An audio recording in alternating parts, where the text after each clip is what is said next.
अच्छा, एक पहेली से शुरू करते हैं। एक खिलाड़ी तेज गेंदों पर 65 रन बनाता है, स्ट्राइक रेट 280 से ऊपर। और उसकी टीम 50 रन से मैच हार जाती है। हाँ, ये आंकड़े देखकर कोई भी कहेगा कि भाई ये कैसे हो सकता है। मतलब ये तो वही बात हुई कि लॉटरी तो लग गई लेकिन टिकट ही खो गया। बिल्कुल। तो सवाल यही है कि आखिर हुआ क्या? क्या शिवम दुबे की वो जो तूफानी पारी थी वो सिर्फ एक खूबसूरत लेकिन नाकाम कोशिश थी, या इस हार की कहानी कहीं और बहुत पहले ही लिखी जा चुकी थी? और यही तो सबसे दिलचस्प बात है। अक्सर हम स्कोर कार्ड देखते हैं और एक हीरो या विलन चुन लेते हैं, लेकिन T20 क्रिकेट की असल कहानी वो इन आंकड़ों के बीच में छिपी होती है। सही। आज हम भारत और न्यूजीलैंड के बीच हुए चौथे T20 मैच के उन्हीं परतों को खोलने वाले हैं। हमारा मकसद सिर्फ ये बताना नहीं है कि कौन जीता या हारा, बल्कि ये समझना है कि वो कौन से पल थे, वो कौन सी रणनीतियां थी जहां मैच का पलड़ा एक तरफ से दूसरी तरफ झुक गया। एक तरह से हार का पोस्टमार्टम। हाँ, कह सकती हैं। और ये समझने की कोशिश भी कि आज का T20 क्रिकेट कितना बेरहम हो सकता है। बिल्कुल। तो चलिए अब जमीन तैयार करते हैं। मोटे मोटे आंकड़े ये हैं।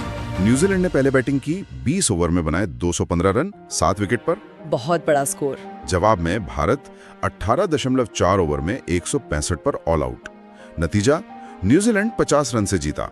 और हाँ, भारत सीरीज में 3-1 से आगे है, लेकिन जैसा हमारे सोर्स में लिखा है, ये हार चुभने वाली है। और चुभती इसलिए है क्योंकि इसमें एक उम्मीद थी, एक जबरदस्त पलटवार था जो आखिर तक नहीं टिक पाया। तो बस इसी उम्मीद और उसके टूटने की कहानी पर बात करते हैं। शुरुआत करते हैं न्यूजीलैंड की पारी से।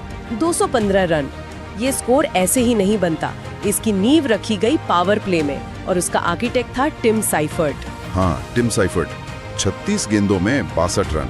ऐसा लग रहा था मानो वो पहले से ही सोच कर आए थे कि आज किसी गेंदबाज को नहीं बख्शना है। उन्होंने भारतीय गेंदबाजों पर ऐसा धावा बोला कि पहले 6 ओवर में ही खेल का मोमेंटम पूरी तरह से न्यूजीलैंड की तरफ चला गया। पर यह सिर्फ अंधाधुंध हिटिंग तो नहीं थी, है ना? इसमें कोई तरीका था। बिल्कुल थी। ये कोई बिना सोचे समझे की गई बल्लेबाजी नहीं थी। साइफर्ट की खासियत ये थी कि उन्होंने क्रीज का वो क्या कहते हैं बहुत अच्छा इस्तेमाल किया। वो डीप इन द क्रीज रहकर भारतीय गेंदबाजों की लेंथ को बिगाड़ रहे थे। अच्छा। तो भारतीय गेंदबाज उन्हें यॉर्कर डालने की कोशिश में या तो फुल टॉस फेंक रहे थे या फिर लेंथ बॉल, और साइफर्ट बस उसी का इंतजार कर रहे थे। उन्होंने खास तौर पर मिड विकेट और लॉन्ग ऑन की एरिया को निशाना बनाया। तो इसमें भारतीय गेंदबाजों की भी गलती हुई? मतलब प्लान बी क्यों नहीं था? यही तो बात है।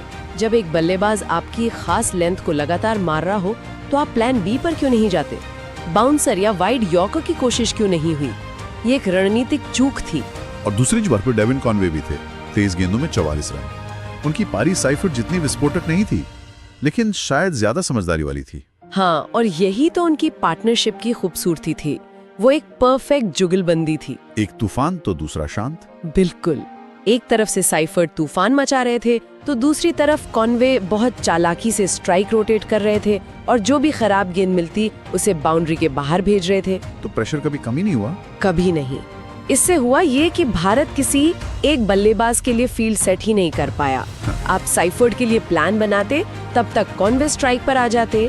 ये एक क्लासिक T20 ओपनिंग पार्टनरशिप थी जिसने भारत को पूरी तरह बैकफुट पर धकेल दिया। तो नींव तो बहुत मजबूत रखी गई, लेकिन इमारत को जो असली ऊंचाई दी वो दी डैरिल मिचेल ने।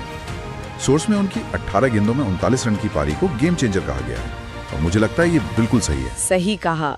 जब वो आए तब शायद भारत 195-200 के स्कोर की उम्मीद कर रहा था, जो मुश्किल तो होता पर नामुमकिन नहीं। हाँ, मिचेल की पारी आखिरी कीलों की तरह थी।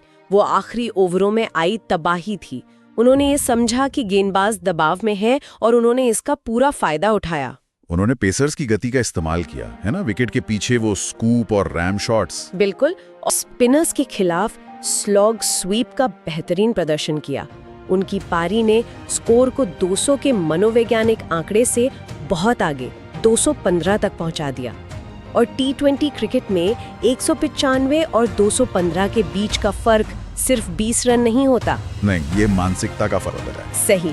और यहीं से हम मैच के उस हिस्से पर आते हैं जिसे हम पहला टर्निंग पॉइंट कह सकते हैं, भारत की डेथ बॉलिंग। हाँ, डेथ बॉलिंग।